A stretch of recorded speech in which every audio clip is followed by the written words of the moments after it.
abrir esa ventana un poquito, o sea, la cortina. Bien, a ver, vamos a ver las preguntas.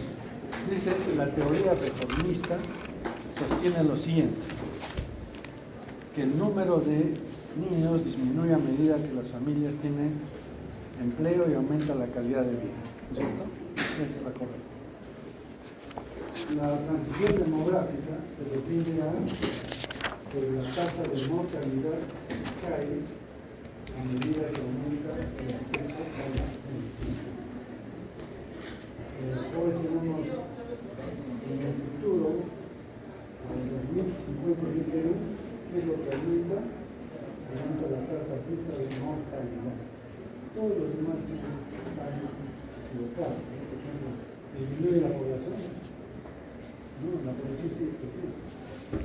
La mortalidad aquí no. Entonces la única es aumento de la tasa bruta de mortalidad. ¿Por qué?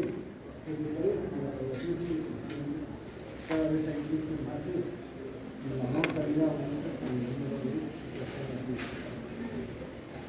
Después, en el siglo XIX, la mayoría de las sociedades de tasas mortalidad y mortalidad fueron altas. Con relación a la esperanza de vida al nacer, decía que el promedio es el promedio de vida, promedio de años de vida que se esperaría en una persona. Y la tasa de letalidad tiene como numerador y denominador número de fallecidos por una enfermedad entre los casos nuevos de la enfermedad de vida. La proporción de fallecidos en una causa en un país se conoce como tasa específica de mortalidad por causa. Una pirámide poblacional es progresiva por la alta tasa de mortalidad.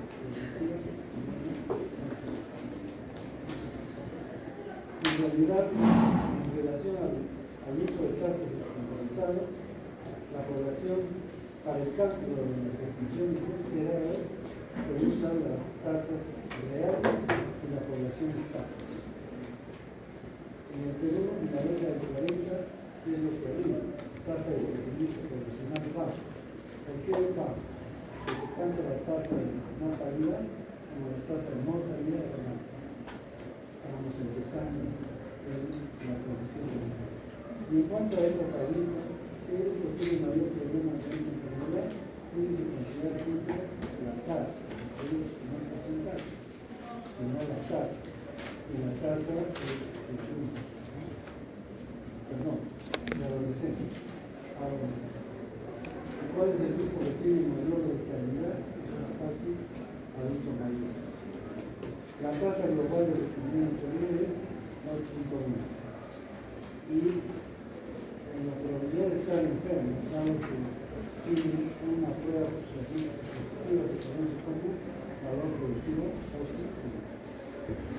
Y la tasa de natalidad y la tasa de mortalidad son semejantes porque los denominadores se considera población total a mitad del Perú.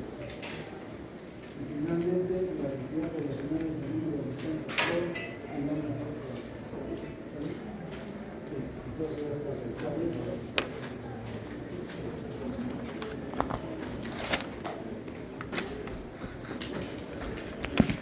entonces, recuerden que la CIS no es otra cosa que un documento que se tiene que elaborar en diferentes instancias. Puede ser a nivel digital, a nivel comercial, a nivel de una región o a nivel nacional. Y sirve para tomar decisiones, realizar problemas y tomar decisiones. Tiene como fuentes de información, esto lo dijimos, censos, encuestas y otros datos que se tienen en la web. No es necesario ni siquiera ir a pedir información, esta información se encuentra en la web. Y tiene un enfoque de vida. En realidad todas las CIS tienen un enfoque del ciclo de vida. ¿Por qué? Porque el ciclo de vida nos da grupos vulnerables. Y al tener grupos vulnerables es más fácil analizar los problemas.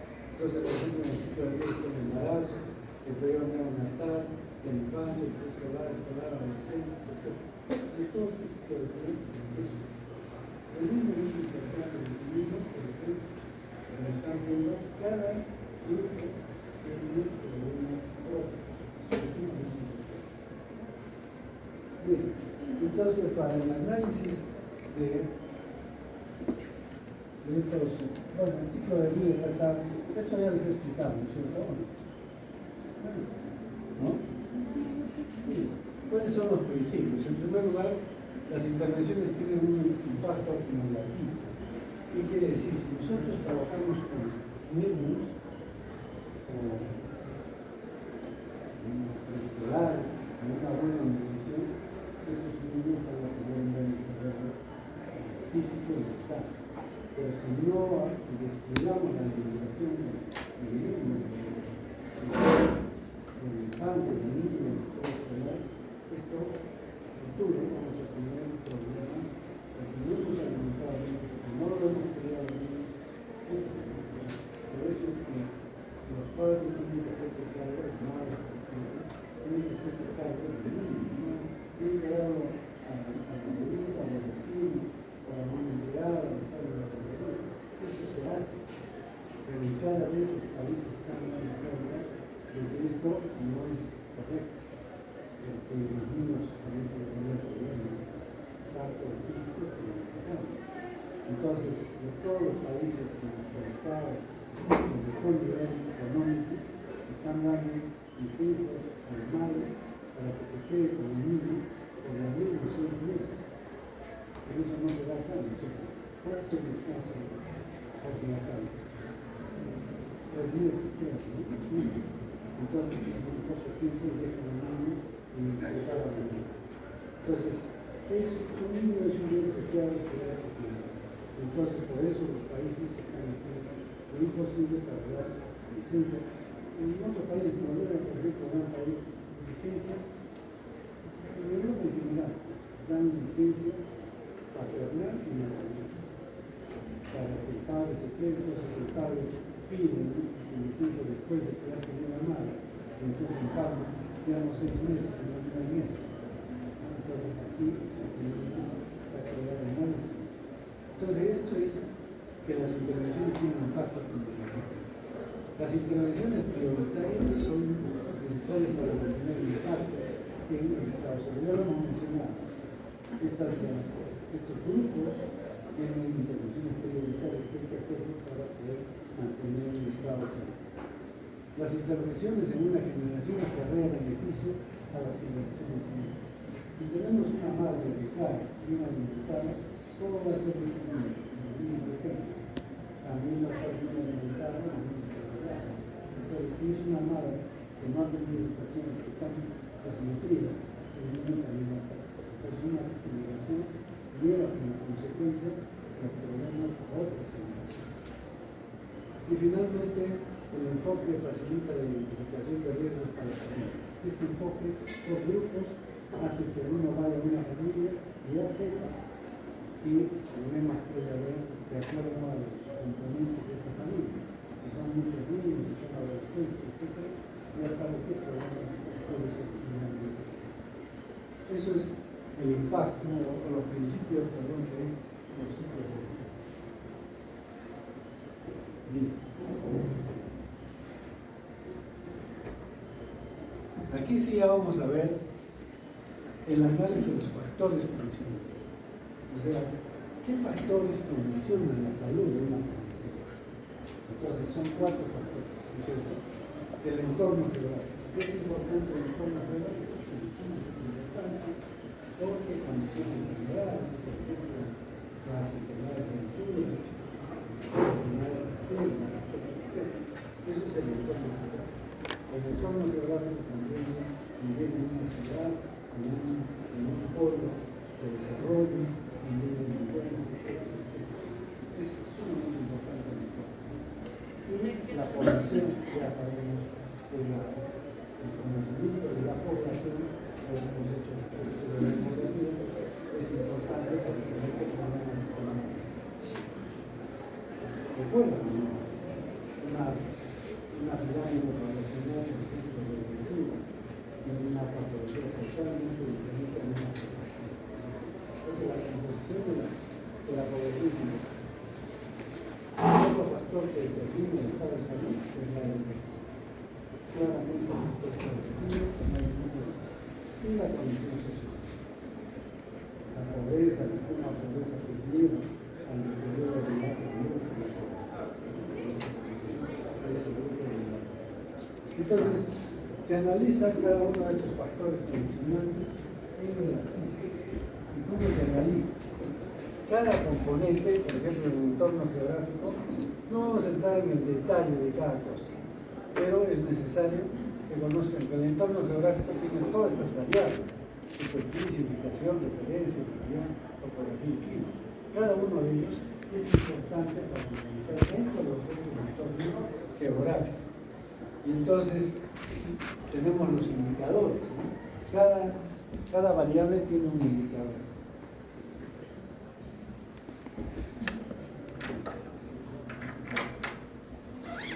Recuerden que cuando hemos analizado,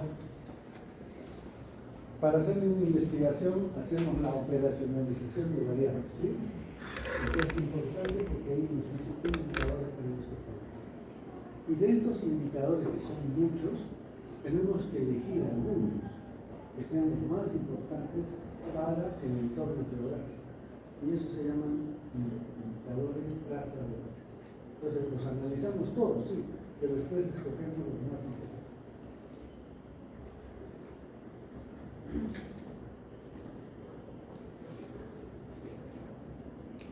La población. La población también tiene sus variables, ¿no? Población total, grupos de edad, grupos especiales, sexo, crecimiento poblacional, fecundidad, natalidad, mortalidad, migración. Todos los hemos analizado. Y cada uno tiene sus indicadores. Por ejemplo, la natalidad es la tasa bruta de natalidad. La fecundidad, tasa global de fecundidad, ¿cierto? ¿Qué es la tasa global de fecundidad?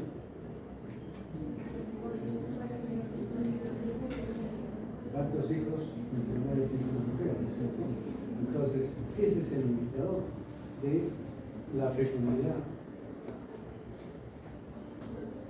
Bien, entonces, de todas las variables con sus indicadores, también tenemos que escoger para la población los indicadores trazadores. La educación. ¿Qué variables tiene la educación? El alfabetismo. Es el alfabetismo. Pero el indicador, ¿cuál es? Es negativo, más bien en este caso. ¿Cuál es? El analfabetismo. Es más fácil medir. Entonces ya sabemos que es un analfabeto, ¿cierto? ¿Qué es un analfabeto? Una persona de 15 años que no sabe leer, que no sabe leer. Entonces, ese es un indicador del alfabetismo. La escolaridad, ¿cuántos años en promedio de escolaridad tiene la mujer? ¿Por qué la mujer? ¿Por qué el hombre? Porque es importante para los hijos la educación de la madre, porque ella es la que se encarga generalmente de cuidar a los niños. Y entonces, entre mejor cultura tiene, ya está estudiada para decir basta, que la educación de la mujer está relacionada directamente con la enfermedad de la mujer. Entre más educación tiene, menos diabetes. Eso ya se sabe, esto está establecido. Entonces es importante ser años de promedio de escolaridad del jefe de la familia. ¿Quién es el jefe de la familia?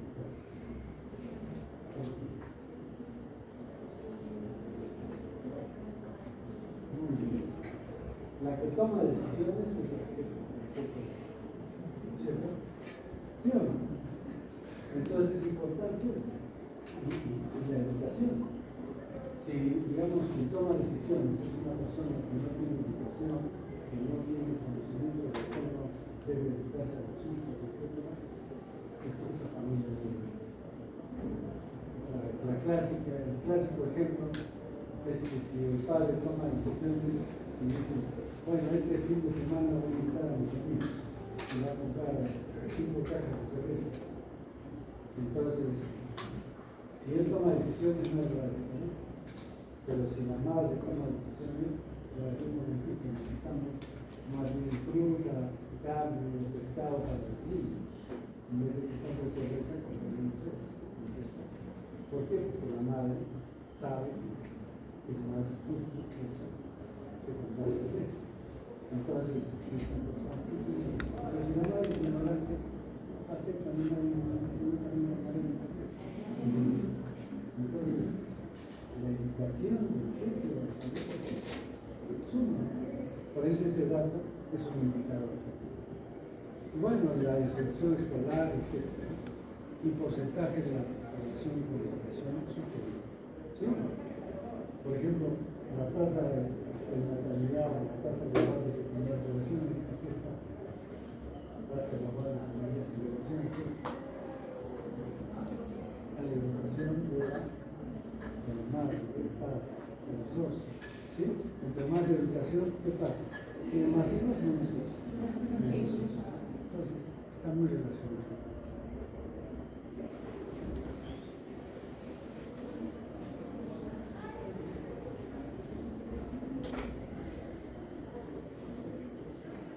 Los problemas de salud vienen acompañados por la condición socioeconómica. Y acá tenemos la pobreza, que es importantísimo. Entonces, por ejemplo, la pobreza, ¿cuál es el indicador? Puede ser el número de hogares en pobreza que es al menos una necesidad básica insatisfecha. ¿Cuáles son las necesidades básicas insatisfechas? Luz, agua, ¿no es cierto? Entonces, si no tienes uno, entonces ya está en pobreza. Pero si tienes dos, al menos dos necesidades básicas insatisfechas, ya está en extremo. Esta es una clasificación. Hay otra que es en base a la cantidad de dinero que reciben nosotros.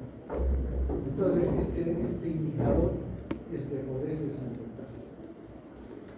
Para catalogar a una familia en qué estado está, pobreza, extrema pobreza, clase media, etc. El acceso a servicios básicos, pues también está relacionado a la pobreza. El trabajo, listado de ocupaciones más frecuentes. Eso tiene que anotarse. ¿Por qué? Porque depende de a qué se dedica la gente, es que hay enfermedades. Por ejemplo, los mineros tienen sus enfermedades hacen psicosis, si son agricultores, tienen otro tipo de patologías. Los agricultores muchas veces tienen intoxicación de drogas asesoradas, ¿no? Porque insecticidas, plaguicidas. Entonces, ese tipo de... Los artesanos también tienen, los que trabajan en oficinas tienen también factores de riesgo, ¿sí? El sedentarismo. Entonces, cada ocupación, entonces yo tengo que saber con la población que estoy trabajando cuáles son las principales ocupaciones que tengo para poder tomar medidas. La etnia también, las etnias son importantes, sobre todo en selva, ¿no? En la ciudad no tenemos mucho, pero en selva sí, porque ellos tienen costumbres arraigadas y que no cambian. Ustedes les dicen, ¿sabes qué? Tienes que poner para decir y no la toman. ¿Por qué? Porque ellos tienen diferencias de ellos. Entonces, hay que ver cómo se llega a ellos. Y celebraciones sociales, listado de celebraciones. Tendrá que ver las celebraciones sociales. Por ejemplo, todo un ejemplo. 12 de febrero. Es una celebración. Tengo importancia saber que el 12 de febrero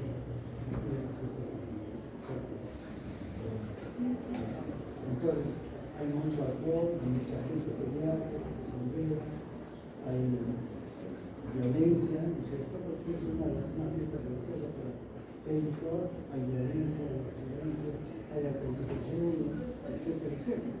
Y 9 meses después, ¿qué? Entonces uno tiene que saber eso para prepararse. ¿Han visto que en las fiestas de Arequipa, por ejemplo, cuando es gozo, han visto que salen ambulancias? Los centros de salud tienen que proporcionar ambulancias, preparar bien enfermeros para atender. Es así. Es parte de nuestro folclore.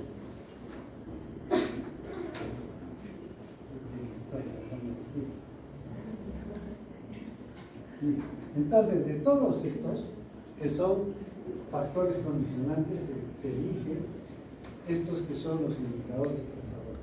Hemos visto un montón, ¿no es cierto?, de indicadores, pero se eligen, por ejemplo, estos: la altitud, la densidad poblacional, el porcentaje de personas que viven en el campo, el nivel de lluvia, el porcentaje de menores de 1 año, de 1 a 4 años, de gestantes, la tasa de crecimiento del analfabetismo, escolaridad de la mujer y del jefe de la familia, es muy importante. Porcentajes de hogares con una necesidad básica insatisfecha o 2, o sea, pobreza y esclavitud. De todos se eligen eso, ¿ya? Pero no solamente se tiene que elegir eso, sino que se tiene que priorizar. ¿Qué grupo voy a trabajar primero? ¿Qué factor, qué indicador? Entonces, dice establecer la ponderación de los 3 indicadores que hemos visto, una ponderación. Eso ya lo tiene que tener el que está haciendo el CIS. Por ejemplo, dice la altitud. ¿Cuánto le va a poner? Digamos que va a poner 1, 2 o 3 como factor. Uno vale como 1, como 2, como 3, para priorizar. Y la altitud, ¿qué voy a hacer? Voy a modificarla mayormente. Entonces, ya, le pongo 1. Pero si tengo un buen porcentaje de embarazadas, pues la puedo poner 2, ¿no es cierto? Son personas en extrema pobreza, a eso le puedo poner 3. Entonces uno pone una ponderación a cada indicador. Entonces se establece una ponderación de los 3 indicadores y establecer la priorización sobre las variables que describen el riesgo poblacional. Entonces se hace una lista de esos 13, pero ya con sus ponderaciones. Entonces de mayor puntaje ir arriba, y entonces uno comienza a ver hasta cuál puede ir solucionando. Lo demás probablemente lo deja o toma decisiones más tangenciales, no tan directas, porque no alcanza para todo. Entonces esa es la idea de hacer esto. Entonces miren, los indicadores trazadores tienen valores nominales, que es lo que hemos visto cada uno, pero hay que buscarle su ponderación. Entonces ya tienen un valor ponderado. Y después se ordena, los valores son ordenados de acuerdo a la ponderación.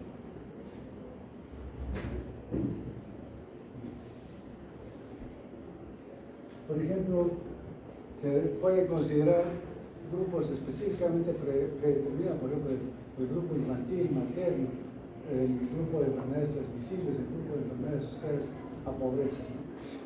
O establecer una ponderación de los indicadores trazadores de cada grupo, establecer los valores ponderados, calcular el valor total de los unidades, ordenar de forma decreciente los valores.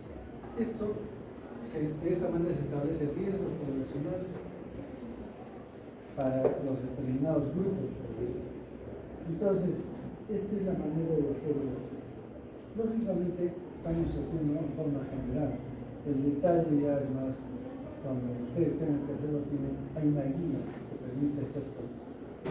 Bien, con eso terminamos lo que es los factores condicionantes. Y hemos dicho que la CIS tiene factores condicionantes y el análisis de la respuesta social. ¿Qué es la respuesta social? La respuesta social se refiere a cómo el Estado se enfrenta a los problemas de salud de la población. Entonces, para hacer el análisis de la respuesta social, primero tenemos que describir la oferta, o sea, ¿qué da el Estado para que se trabaje en salud? Hay que evaluar si esa oferta es buena o es mala, y hay que optimizarla de alguna manera o potenciarla para que tenga mejor impacto. Entonces, lo primero que hacemos es el análisis de la respuesta. Vamos a analizar cómo sé que la respuesta social es buena o es mala, ¿no? Entonces hay varios indicadores de eso. Primero, la descripción de los usuarios. La percepción de los usuarios. ¿Qué significa? Que el usuario es sumamente importante para tener una idea de los servicios. Si no estás satisfecho, es decir, que la oferta está mal decidida. Entonces, las encuestas de los usuarios a veces parecen, no, que deberían, ustedes tienen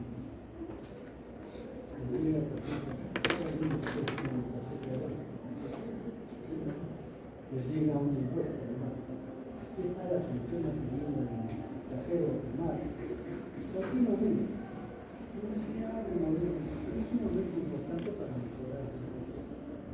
En las encuestas de satisfacción del usuario nos piden opinión general, demanda de mejoras, ¿qué es lo que quiere la población que mejore en los servicios de salud? Puede ser la parte resolutiva. ¿Qué significa eso? Que si yo voy por una fractura, yo voy a salir con un yeso completamente solucionado, ¿no es cierto? Pero si voy a un centro de salud con una fractura, y me dicen, bueno, regresen mañana, no van a tomar esta radiografía y se van a mañana, etc. No me están solucionando el problema. Entonces, eso no tenía una resolución de los problemas. Entonces, una parte de esa encuesta está en relación a si le resuelven o no los problemas por los que consumen. Lo otro es evitar. Miren, una cosa que parece trivial, pero es muy importante.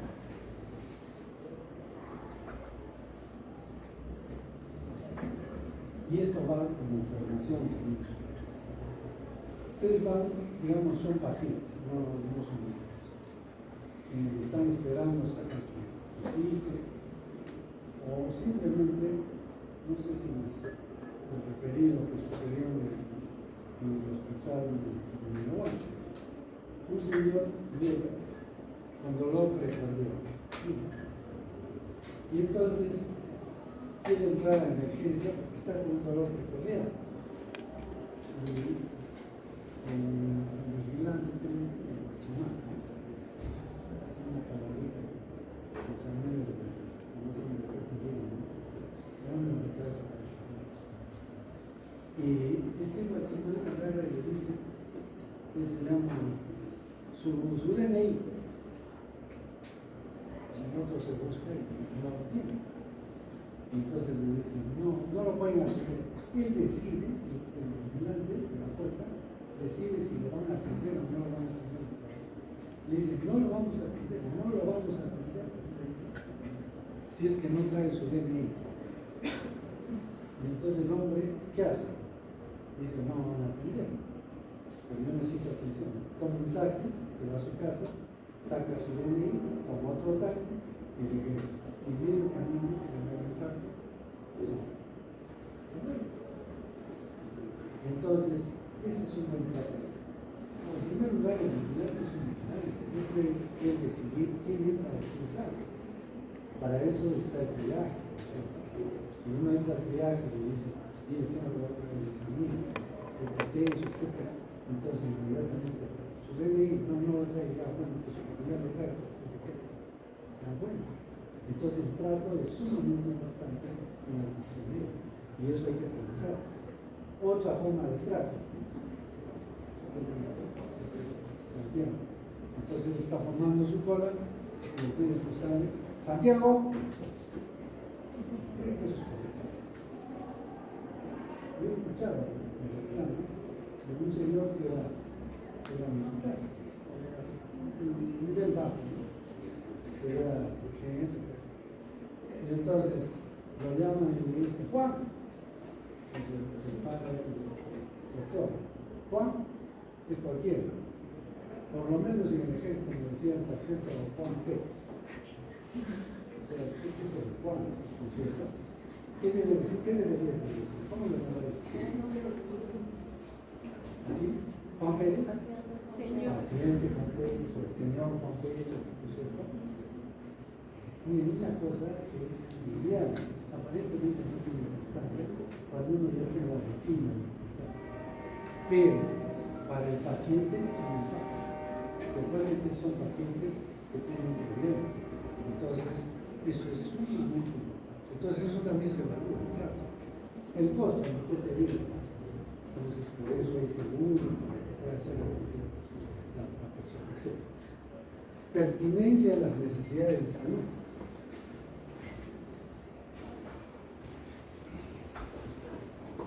¿Cómo se toman decisiones para comprar un hospital, por ejemplo, antibióticos, por ejemplo, estos inhaladores pulmonares, por ejemplo, porque sabemos que en esta época vienen más problemas respiratorios, etc. O si tenemos en verano que hay antidiabéticos, sales de hidratación, etc. Pero para eso hay que saber qué enfermedades son las personas. Y entonces, la pertinencia de las necesidades de salud. Y las necesidades de salud a veces no se conocen. Por eso es importante conocer a su población. Hace varios años, yo estaba representando a la Católica en el Consejo Regional de Salud. El Consejo Regional de Salud es integrado por varios sectores de la sociedad civil. O sea, no solamente el gerente regional, sino representantes de los colegios profesionales, representantes de las universidades, etc. Hay varios. Y entonces, en esa época estaba el subdirector del doctor Miguel Soñón, que acaba de fallecer hace 2 años. Lamentable, porque era una persona brillante, muy profesional, etc.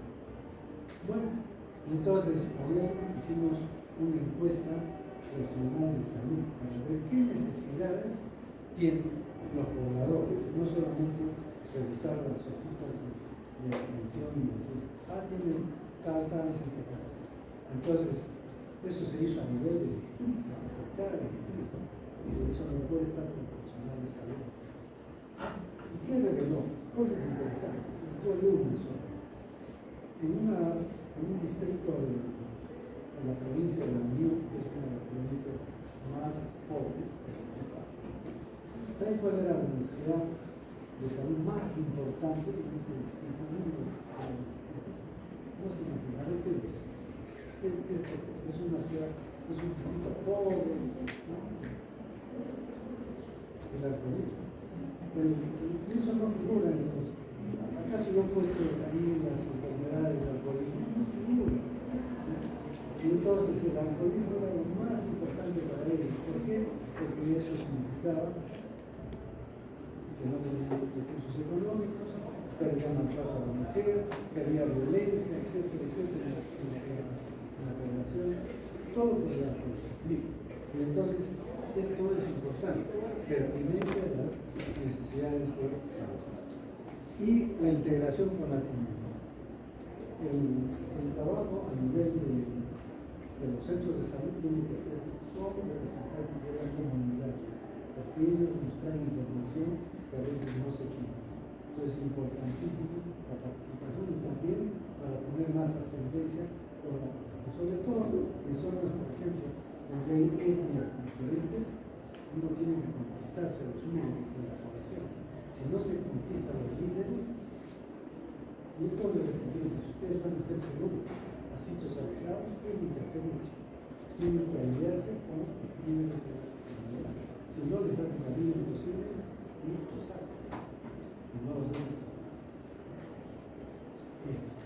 En segundo lugar, la conducta estratégica. ¿Qué significa la conducta estratégica? Esto es de la FEC. Es decir, ¿cuál es la estrategia? ¿Qué estrategia tienen para trabajar los problemas de salud? Una estrategia, por ejemplo, de trabajar en el consultorio únicamente o trabajar a nivel de la familia. Esas son estrategias.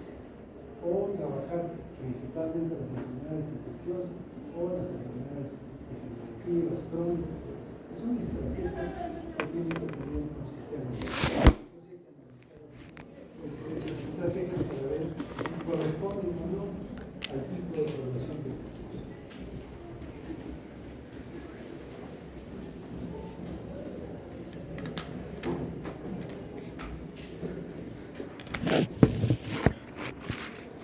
El tercer punto es la estructura del soporte. Esto es la infraestructura que se cuenta. Entonces, ¿qué distribución geoespacial tiene? Por ejemplo, si el centro de salud está ubicado en un cerro, hay que subir 100 escalones, una escalera, todo por ahí.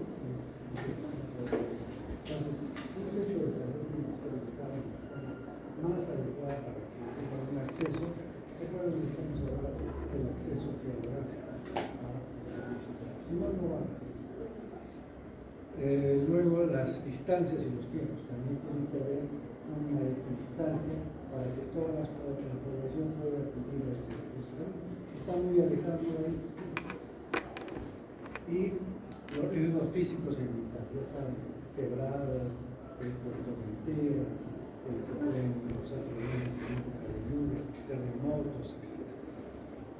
Ambientes dentro de la infraestructura, de la estructura de soporte, los ambientes de atención. Miren, así tiene que estar detallado. El centro de salud está ya ubicado, etc.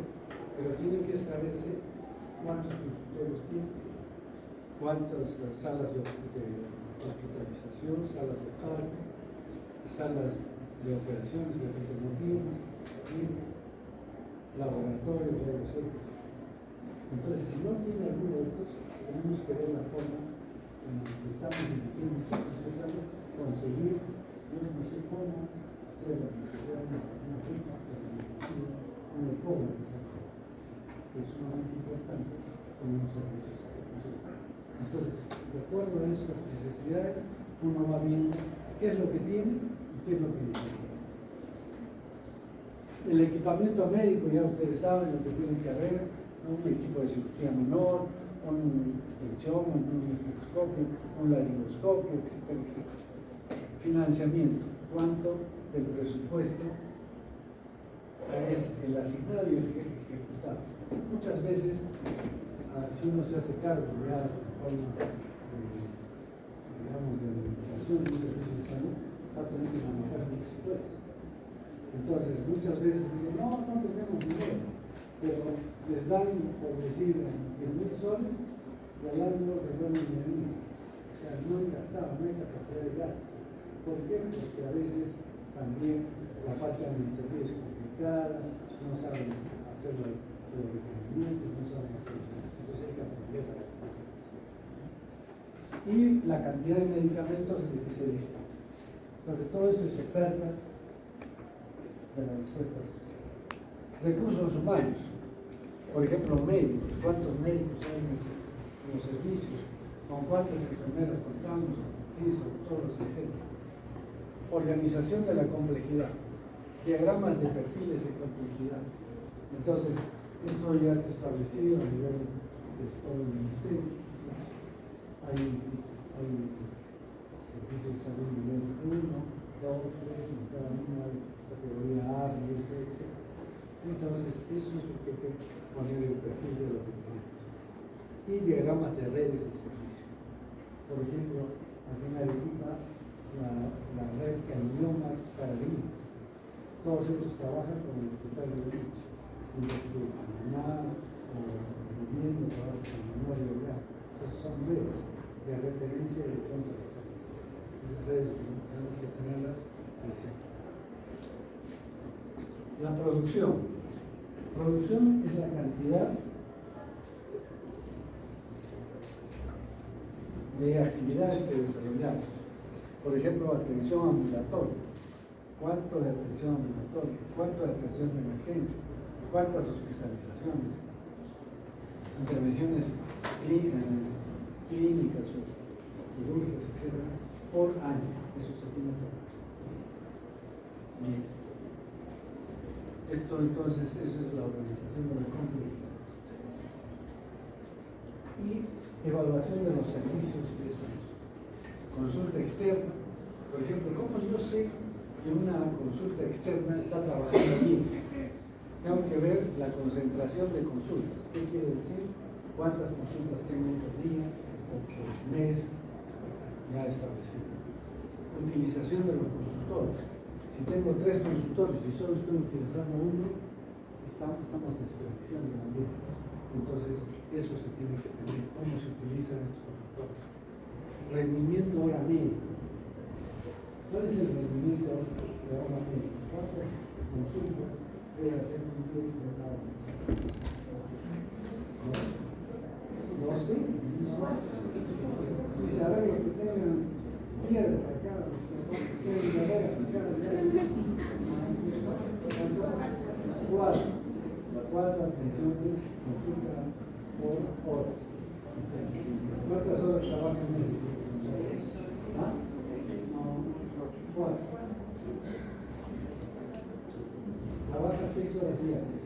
O sea, registra su trabajo 6 horas, pero 2 horas son para la parte administrativa. O sea, atención de pacientes solo son 4 horas. O sea que debe haber 16. Pero hay algunas instituciones que los piden más. Entonces atienden 6 cada 10 minutos. Entonces ya está descuidando. Y si le ponen más, ya mucho entonces, eso es. Tiempo promedio de la atención, pues 10 minutos, 15 minutos. Emergencias. ¿Cómo sé que emergencias o una UCI está trabajando bien? Razón de emergencias por consulta médica. Tiene que haber una proporcionalidad entre la consulta externa, consulta médica, y el número de emergencias que vienen. Porque ¿qué sucede? Que si está mal utilizado el servicio, nadie va a la consulta, muy pocos. Entonces, ¿no? Filas en emergencias. ¿Se dan cuenta? Entonces tienen que regularse esa capacidad de atención. Promedios de permanencia en la UCI. Esto es fundamental para ver cómo está funcionando una UCI. Una UCI no puede tener 15 días a un paciente. ¿Qué va a pasar con ese paciente? En primer lugar es costosísimo, ¿cierto? En segundo lugar, ¿qué va a pasar? Si ingresas, va a hacer infecciones intrahospitalares y va a morir. Entonces, tiene que regularse eso, porque si no se hace bien el diagnóstico, puede estar en uso mucho tiempo. Pero tiene que hacerse un diagnóstico de precisión, rápidamente se recupera y pasa a servicio común, a la observación. Entonces, el promedio de permanencia en la UCI es importante. Entonces, ustedes dirán, pero ¿y qué gano yo sabiendo que el promedio es 4 días? Ah, muy bien. Tengo que ver estándares internacionales y si es que estoy por encima de ese promedio, ¿qué tengo que hacer? Bajar eso, ver que los médicos trabajan mejor, pero que baje ese nivel.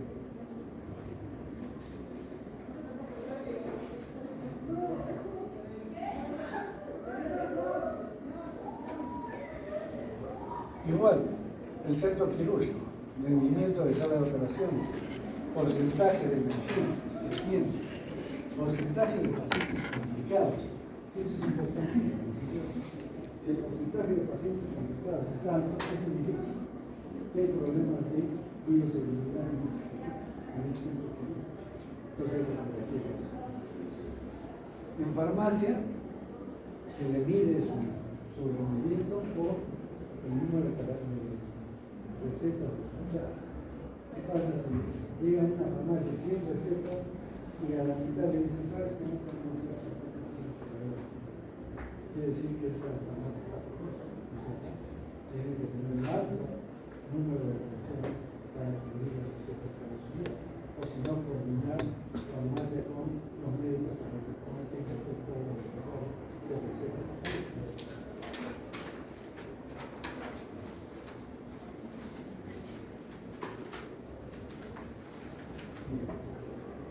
Ahora pasamos a lo que es evaluación. Y hemos descrito qué es lo que tenemos, cuándo lo trabajamos, etc. Ahora hay que hacer la evaluación de la oferta. Y la evaluación se hace, por ejemplo, hay indicadores muy precisos, solamente los voy a mencionar. En patología clínica, por ejemplo, promedio de análisis del laboratorio por consulta externa, promedio de análisis del laboratorio por emergencia, imágenes, promedio de consulta, etc. Hospitalización, promedio de permanencia, porcentaje de ocupación del campo. Ustedes saben que antiguamente, ya hace 30 años, un poco más. ¿Saben cuánto se hospitalizaba un paciente por una problemas cognitivos?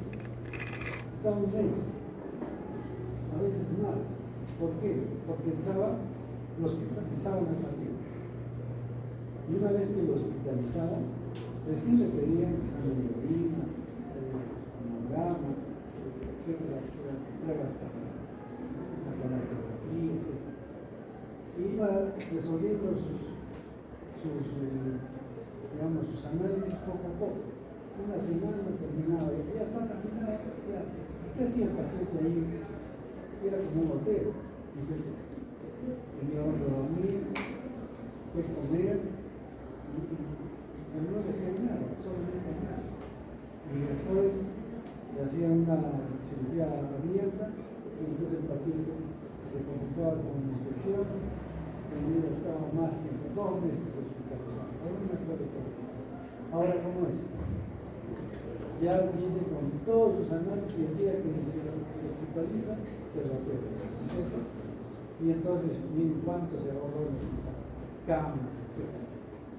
Y después ya es más rápido, entonces se puede atender más así. Y eso es nuevo, y eso es base a lo que se conocía acá, el promedio, el recubrimiento por cama, porcentaje de ocupación, promedio de permanencia.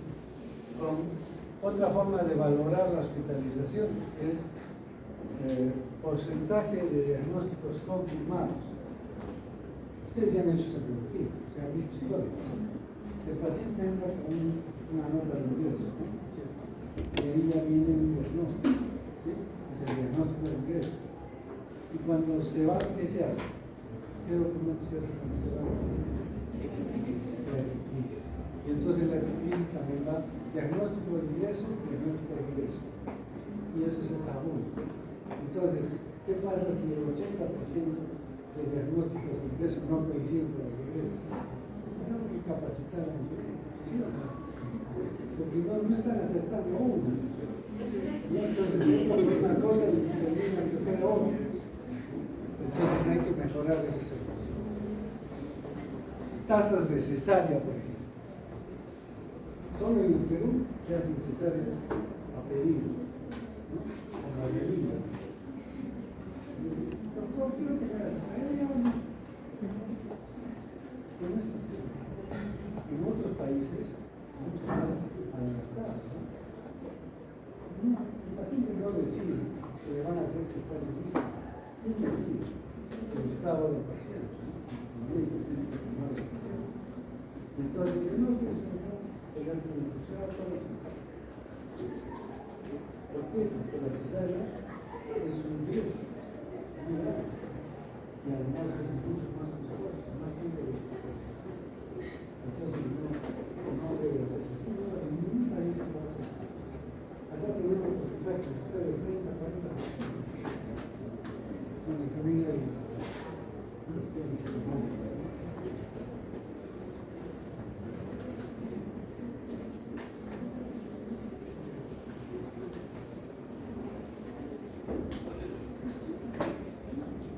Bien, esto también lo vamos a ver después cuando analicemos servicios. Dice evaluación de los programas. Entonces un programa tiene que ser evaluado. Por ejemplo, dice indicadores de estructura. En realidad hay indicadores de estructura, del proceso y del resultado. No sé si a ustedes les ha enseñado cómo es un sistema. Un sistema tiene una puerta de entrada, le llaman input en inglés. Luego tiene un proceso en sí y después viene una puerta de salida que es el output o la puerta de salida. Entonces, los ingenieros manejan esto perfectamente. Entonces, ¿qué necesitan de puerta de entrada? Materiales, tecnología, recursos, etc. Todo eso trabaja y hace un proceso. Y después del proceso del producto. Entonces, esa es la misma manera cómo se evalúan los programas de salud. Entonces, tenemos un indicador de estructura. ¿Qué es la estructura? Digamos, es la entrada, la puerta de entrada. todos los insumos que se necesitan para hacer un proceso. Entonces tenemos accesibilidad. ¿Qué es la accesibilidad? Ya lo dijimos, ¿recuerdan? La accesibilidad geográfica, económica, la accesibilidad cultural. Ese es un punto importante. Luego, disponibilidad. ¿De qué disponemos? ¿Cuántos servicios, cuántos consultores tenemos? Tenemos farmacia, no tenemos laboratorio. Esa es la disponibilidad, cuántos médicos tenemos. Entonces, la disponibilidad con la que contamos. Luego, la adecuación. Hay que ver de qué manera ese equipo de trabajo, esas actividades, están relacionadas con las necesidades de la profesión. Porque si no, no están adecuadas. Yo puedo tener, por ejemplo, un neurocirujano o un oftalmólogo que solo hace diagnóstico y lo tengo ahí en un centro de salud exactamente. Las cosas que funcionan ahí son cosas más comunes. Entonces no hay una relación de lo que tenemos con lo que se necesita. Bien. Indicadores de proceso, esto ya es el centro, la caja negra es importantísimo. Por ejemplo, volumen de actividades. Volumen de actividades es la cantidad de actividades que se hacen. Por ejemplo, cuántas partes, cuántas posiciones de consulta externa, cuántas atenciones de psicología mayor, cuántos partos, ese es el volumen que se tiene, que se desarrolla. Entonces, ya se está ejecutando, no lo que pensamos hacer, sino lo que hemos hecho. Luego, el uso. ¿Qué es el uso? El uso tiene dos formas. Uso en relación a intensidad y extensión. ¿Qué quiere decir uso en cuanto a la intensidad? Por ejemplo, en el consultorio de pediatría, un niño bien se hace atender una idea, yo creo, o una diarrea. Ese niño regresa a los mayo con una neumonía, con una respiratoria. Y después, a final de esto, viene con una infección de cuerpo. Entonces, yo he tenido 3 veces que he ido a ese niño Entonces, eso es intensidad de uso. ¿Cuántas veces en promedio va un paciente en promedio de todos los periodos? ¿Cuántas veces hace atendido? Ahí, esto mide 2 cosas. Uno mide lo que es medidas de prevención. No hay medidas de prevención para eliminar, pero también mide la calidad del servicio. Porque si bien recibe maltrato, no tiene atención, nunca va a regresar. Entonces, eso hay que analizarlo por separado. Y la extensión de uso es qué porcentaje de su población asignada es atendida en el servicio. Por ejemplo, en un distrito hay 2.000 pobladores, pero 1.000 tienen seguro social. Entonces no van a ir al centro de salud de MINSA, o al revés, si es un consultorio del seguro social, tiene que ver qué porcentaje de la población está asignada a ellos. Y de esa cantidad de pobladores que están asignados, tienen que ver cuántos acuden al servicio de salud. De repente acuden muy pocos. ¿Qué quiere decir? Que no está teniendo una buena reputación en el servicio de salud. Entonces hay que mejorar esos aspectos, analizar si es que no se resuelve su problema, si es que hay maltrato, etc. Entonces, esto es extensión de uso. ¿Está claro entonces? Intensidad, las veces que en promedio recurre una persona, paciente, al consultorio. Y extensión, que porcentaje de la población recurre a ese servicio. Luego tenemos la utilización.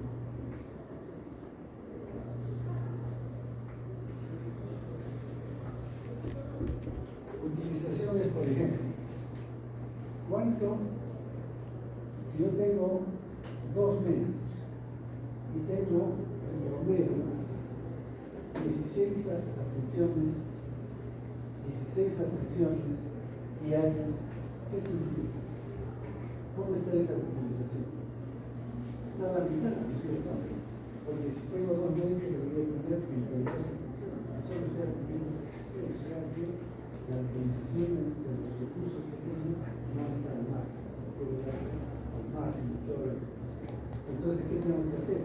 Si solo necesito un médico, tengo que ver que ese médico se le da otro servicio de salud y tenga otro personal que se lo hace.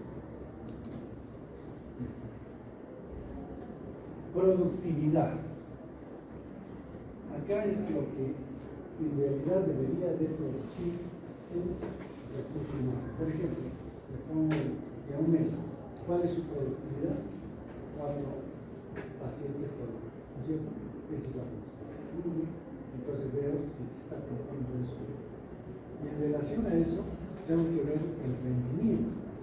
Entonces, el rendimiento quiere decir cuánto en realidad rinde ese médico. Puede ser que esté atendiendo 2 pacientes por hora, ¿no es cierto? Entonces su rendimiento está por debajo de la productividad. Pero puede ser que le digan, no, tienes que atender 6 pacientes en 1 hora. Entonces su rendimiento está por encima de la productividad. Claro, entonces hay que diferenciar lo que es productividad y lo que es rendimiento.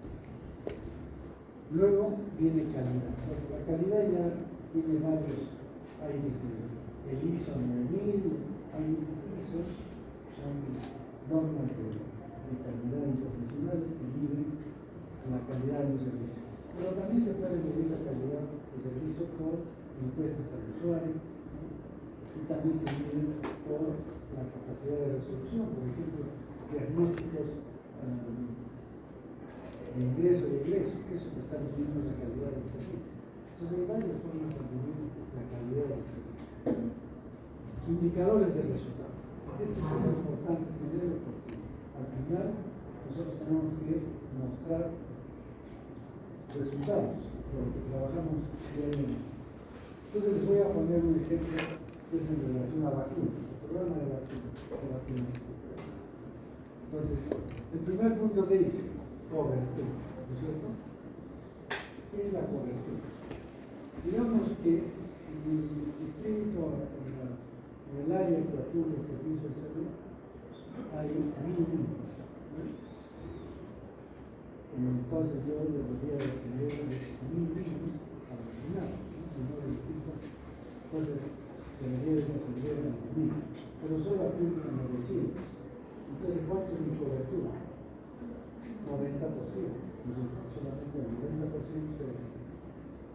Pero puede ser por razones éticas, ¿no? Que hay gente que no le gusta que se apure, entonces no se va a poder superar eso.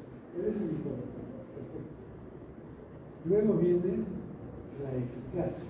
¿Qué quiere decir eficacia? Un programa. La eficacia de un programa se refiere a si se cumplen las metas o los objetivos que está planteado en el programa. Por ejemplo, como yo ya sé que de esos 1000 niños solamente 90 se pueden vacunar, porque los otros 900 no se va a poder vacunar, no se deben hacer.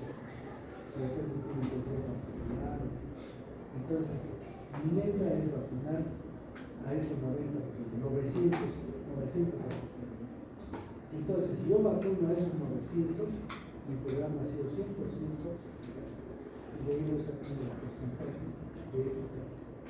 Entonces, eficacia está en relación a qué? A metas o objetivos, ¿no?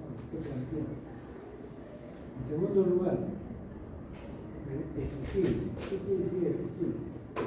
Que cumplo con vacunar a esos 900 niños, pero con menor costo. Entonces, ¿cómo puede ser menor costo?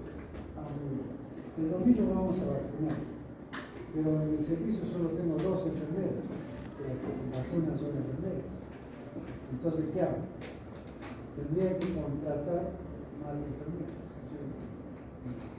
Veo que dentro del material que tengo me faltan jeringas de vacunación. Entonces tendría que comprar esas jeringas que faltan, etc. Bien, entonces eso ya depende de, digamos, su capacidad de organización y gestión que tiene el jefe de servicio, ¿no? Entonces dicen, no, Yo tengo amistades en la Universidad Católica de Enfermería. Entonces hace una solicitud a la decana y me dice que vamos a hacer una campaña de vacunación que se nos puede proporcionar 5 alumnas de quinto año, del último año. Entonces, por gusto ya. Entonces ya no gasto en pagar esa enfermera, le doy un refrigerio y se aprovecha. Me faltan queridos, claro. Escribo una cartita al Club de León, ¿no? Que necesitamos, se me pueden dar a otros. Eso es trabajar con eficiencia. O sea, eficacia es cumplir lo que tenemos que hacer. Pero eficiencia es trabajar eso mismo, pero a menor costo. ¿Está claro? Estos conceptos a nivel de gerencia, de cualquier institución, o sea, no solo es en salud, esto es en cualquier empresa. Y el último es efectividad. ¿Qué quiere decir efectividad? ¿Para qué sirven las vacunas?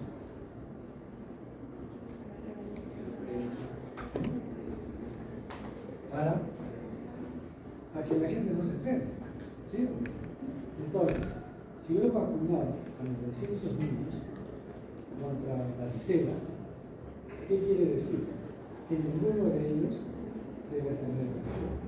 Pero de pronto que a los 15 días o meses de haber vacunado, se me presenta un brote de varicela. Con 30 y tantos niños, ¿qué ha pasado? Ese programa no ha sido efectivo. O sea, su efectividad no fue al 100%. ¿Se dan cuenta? ¿A qué se debe? Tengo que investigar, pues, a qué se debe que no se ha podido lograr la efectividad que hemos tenido más público. ¿A qué ustedes se puede deber?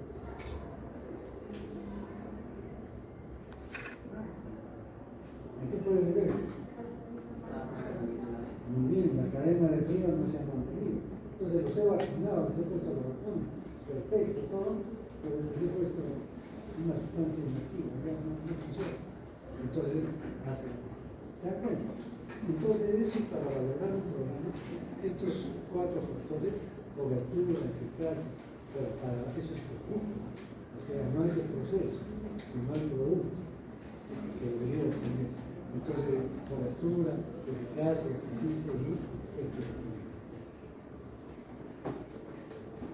Entonces, esto es lo que tenemos en relación. Entonces, como también hemos visto en los factores condicionantes, también en la evaluación de la oferta o en el análisis de la respuesta social, tenemos indicadores. Los más importantes son tiempo de referencia al establecimiento de salud, puntaje de riesgo de infraestructura, camas por habitante, presupuesto ejecutado por habitante, promedio de meses de disponibilidad de medicinas del programa, médico, por ejemplo, el programa de tuberculosis. ¿Han visto los programas de cáncer que no hay medicamentos? Entonces es que está fallando, ¿no es cierto? Médicos por habitante. ¿Cuántos médicos debe haber por habitante? Por cada 1000 habitantes. ¿Cuántos médicos debe haber?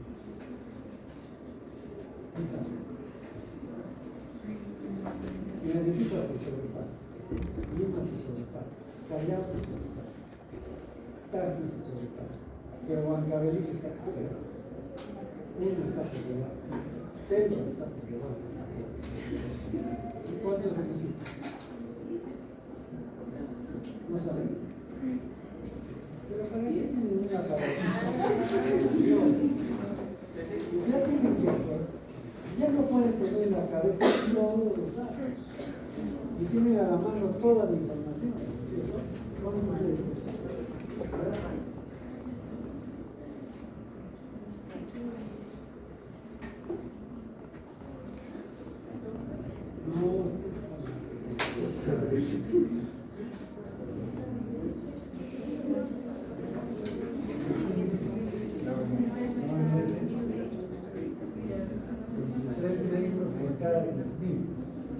O sea, 2.3 médicos por niño.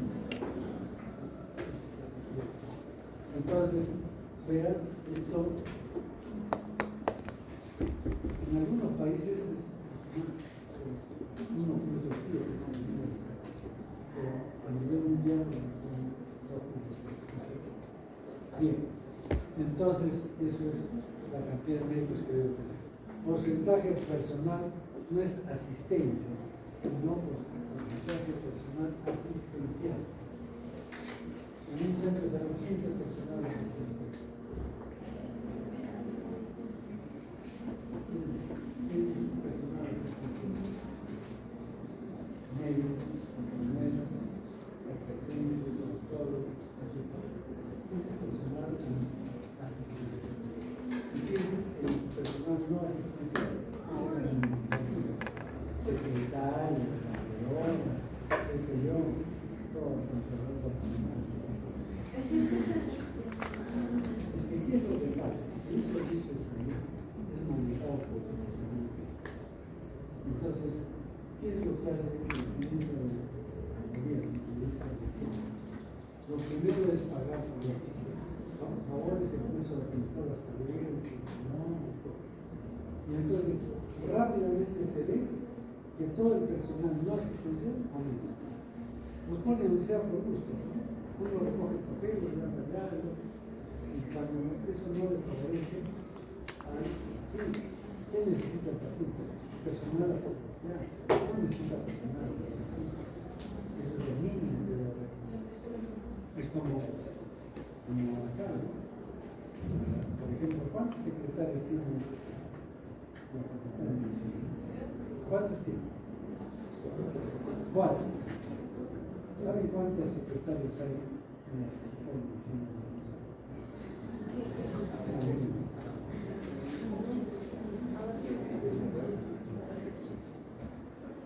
Tenemos alrededor de 30 y personal administrativo en general, técnicos, que hacen la limpieza, tenemos una que trabaja en el fondo, etc. Solo en la facultad de medicina tenemos 52 personas que trabajan en el parte administrativo. No son docentes, solo trabajan en la parte administrativa. 52. ¿Cuántos docentes tenemos? 260. Entonces, debería de ser mucho menos, ¿no es cierto? Pero es que políticamente entra un rector y dice, mi cuñada necesita trabajo, ya, pone el secretario, traiga la facultad y necesita. Así sucede. ¿Por qué? Porque es una institución pública. No solamente en la universidad, en los municipios, ¿no? Bien. Entonces, estos son los indicadores trazadores. ¿Qué tengo que hacer con estos indicadores trazadores? Ordenarlos, ¿no es cierto? Para establecer prioridad. ¿Y cómo los ordeno? Ponderándolos. Hay que ponderarlos de acuerdo a la importancia que tienen y después hago, digamos, la lista de los más importantes. Y finalmente la optimización de la respuesta. ¿Qué significa esto? O sea, el análisis de la respuesta social. ¿Qué significa? Que tenemos que ver cómo mejoramos la atención del sector, de mi provincia o del distrito, etc. Entonces, tengo que ver quién colabora conmigo, porque yo tengo más recursos, no hay más presupuesto. Entonces, tengo que establecer alianzas con el salud, por ejemplo, para ver cuántos ellos van a atender, cuántos yo. Después, con las Fuerzas Armadas, las Fuerzas Policiales. Las Fuerzas Armadas tienen hospitales, nosotros hay consulta externa, etc. Tenemos las Fuerzas Policiales, tenemos un hospital de policía.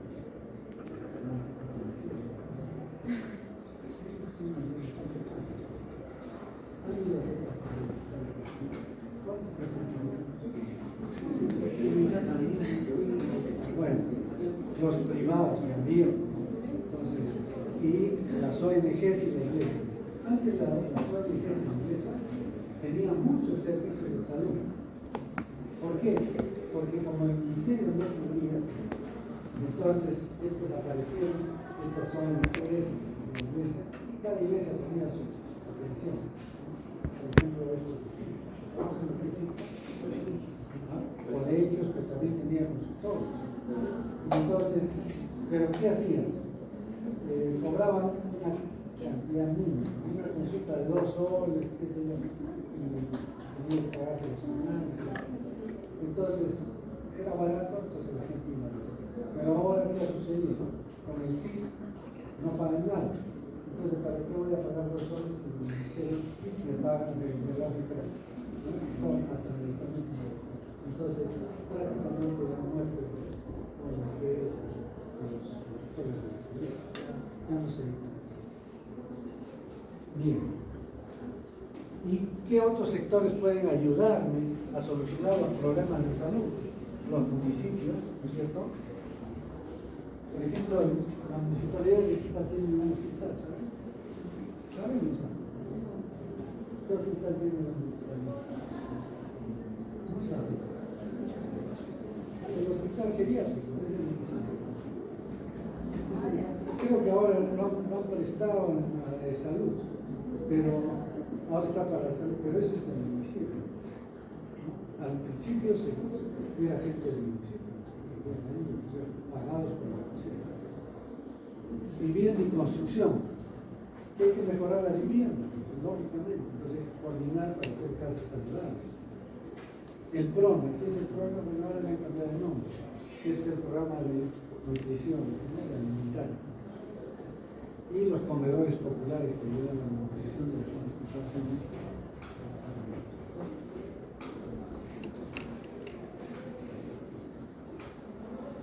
Y entonces pasamos al análisis del proceso salud. Entonces recuerden, ¿hemos visto? Salud. Hemos visto análisis de los factores condicionantes, análisis de la respuesta social. Y ahora vamos a ver análisis del proceso salud. ¿Y qué vamos a ver? Dos factores fundamentales, mortalidad y morbilidad. Esta es la lista corta de mortalidad de la OPS. ¿Cuáles son las causas más importantes? Enfermedades transmisibles, tumores, enfermedades del aparato circulatorio, del periodo perinatal, traumatismos, envenenamientos y demás. Entonces, esta vendría a ser como mis indicadores de la mortalidad. Y de la morbilidad es prácticamente lo mismo. Pero hay unos indicadores trazadores. Y se llama años de vida potencialmente perdidos. Este es un indicador para ver lo que es mortalidad. Entonces, ¿qué significa los años de vida potencialmente perdidos? Digamos que la esperanza de vida es 70 años y una persona se muere a los 50 años. ¿Cuántos años de vida ha perdido? Entonces se suma la población. Años de vida potencial y se divide entre toda la población para dar en promedio cuántos años de vida ha perdido cada persona. ¿Se dan cuenta? Eso es años de vida potencialmente perdidos. Y en los años de vida potencialmente perdidos del área es la sumatoria de todos los suelos. Y la razón que se divide entre el número de tiempo. ¿Está claro? Porque es años de vida potencialmente. La razón no se usa mucho. La razón estandarizada de mortalidad es un indicador de exceso de mortalidad.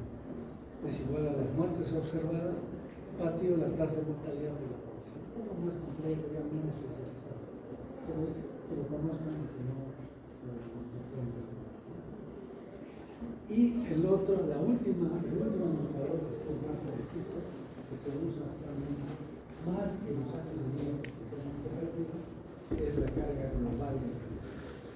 ¿Qué es carga global de enfermedad? Es la mortalidad prematura y la incapacidad. O sea, como hemos dicho, una persona que muere a los 50 años y la esperanza de vida es 70 años, entonces hay un año de vida potencialmente perdido. O eso es mortalidad prematura, ¿no es cierto? Bueno, si sobrepasa los 70 no se puede, solamente lo que va a faltar, ¿no? Y entonces, pero también si un niño o un joven se accidenta a los 15 años, queda inválido, pero no se muere, entonces no se categoriza, en lo que es incapacidad. Entonces, la incapacidad de las personas por accidentes, por enfermedades, o sea, que no pueden desarrollar sus actividades normales para su edad. Entonces eso se considera también como que hubiesen perdido años de vida. Y entonces se suman los dos y se sacan. Eso es carga global de empleo. Es un indicador muy importante sobre lo que es enfermedad y mortalidad. Ese es el indicador entonces para el análisis del proceso sanguíneo.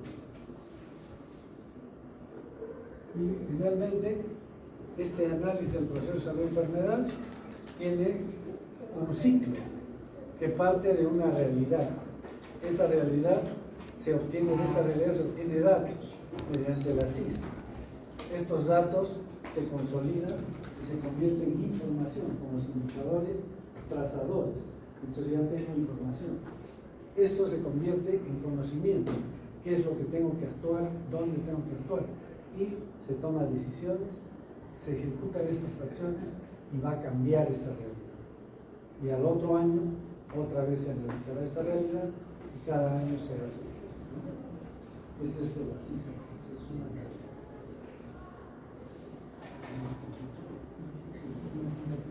Por lo menos para empezar.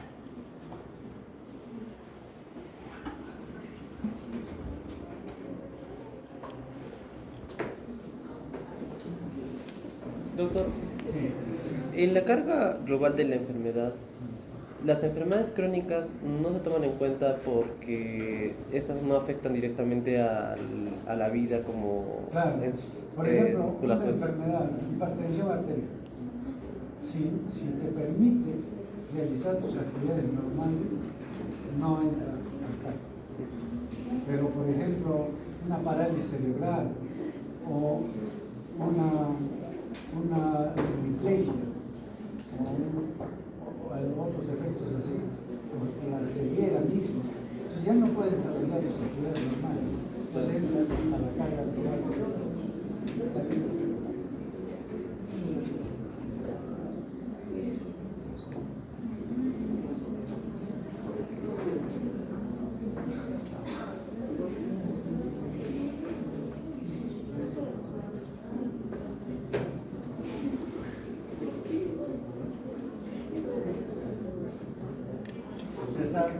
Ya como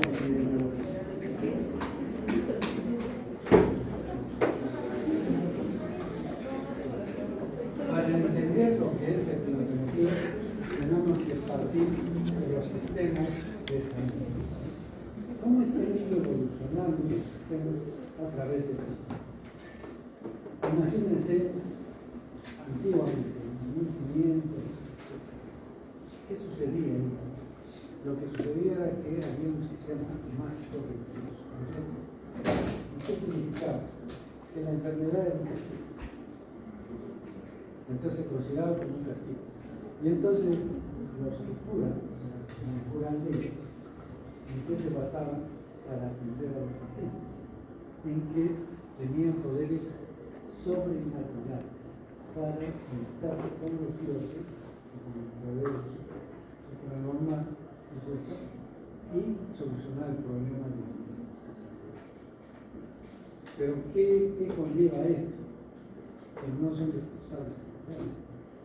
Es decir, viene un enfermo y le dicen, voy a hablar con los dioses para que te curen. Pasa el tiempo, pero no me ha curado. Es que los dioses no quieren curar.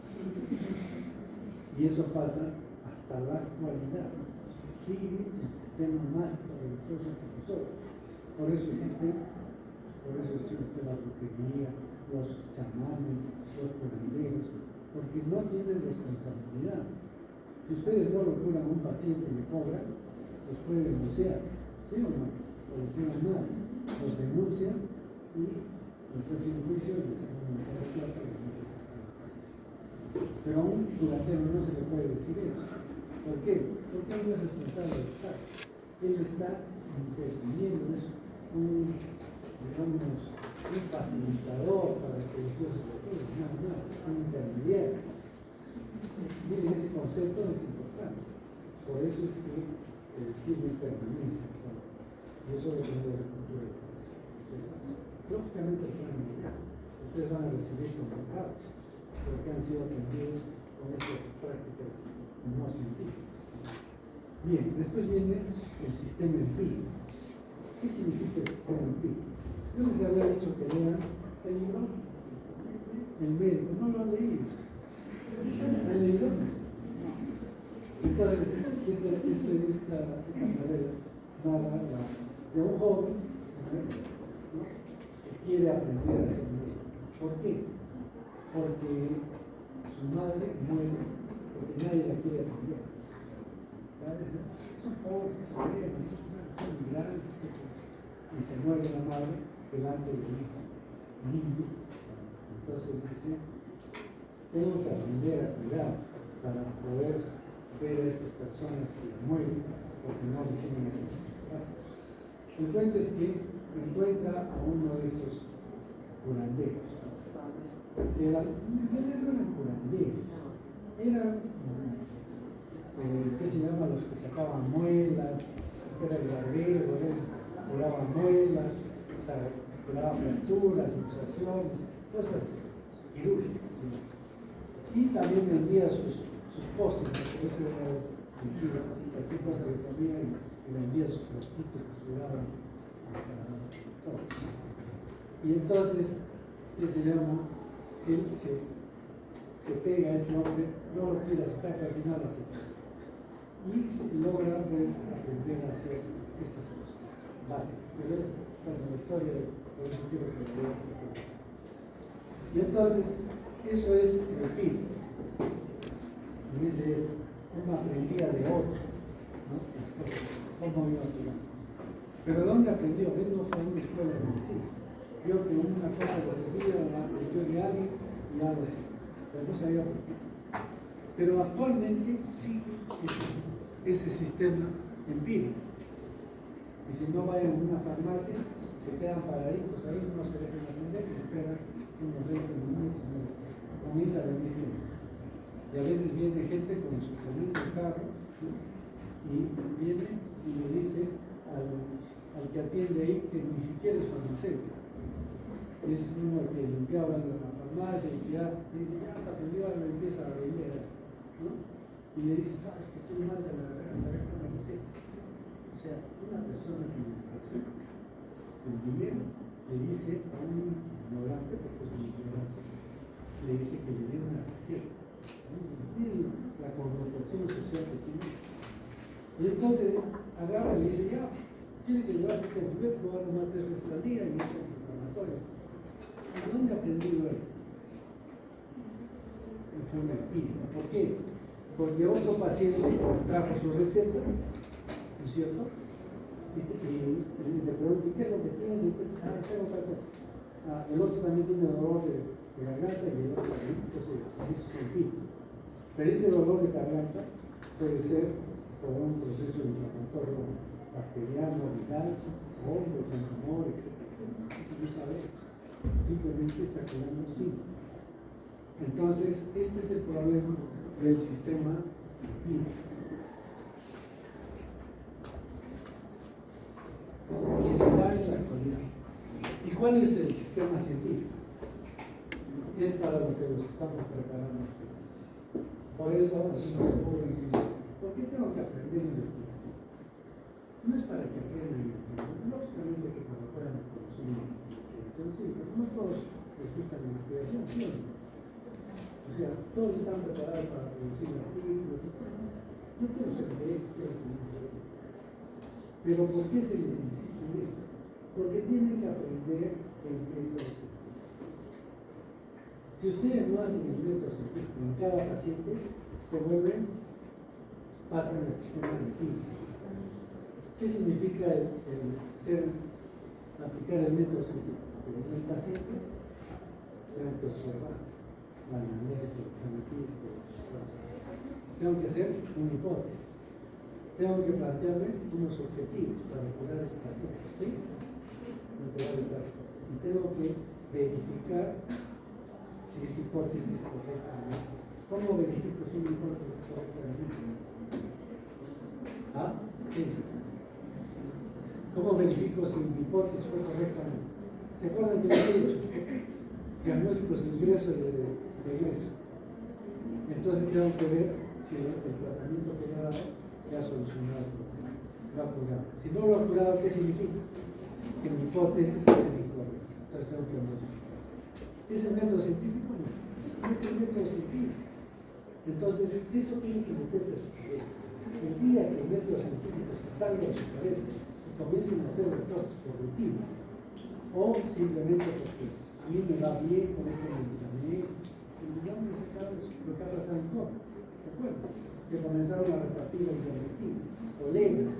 Hoy le digo, ¿pero por qué tomas el medicamento? No, por si acaso. ¿Qué es eso por si acaso? Un profesional de la salud puede decir por si acaso. ¿Sí o no? No puede, pues. Quiere decir que está en el sistema empírico. No ha razonado, no ha buscado información y está aplicando algo que no es científico. ¿Está claro? Entonces, esto es lo que pasa en los sistemas. Entonces, el día que ustedes dejan de aplicar un método científico, se vuelven brutos. ¿Cómo es el sistema de salud? Vamos a ver. Acá no quedamos.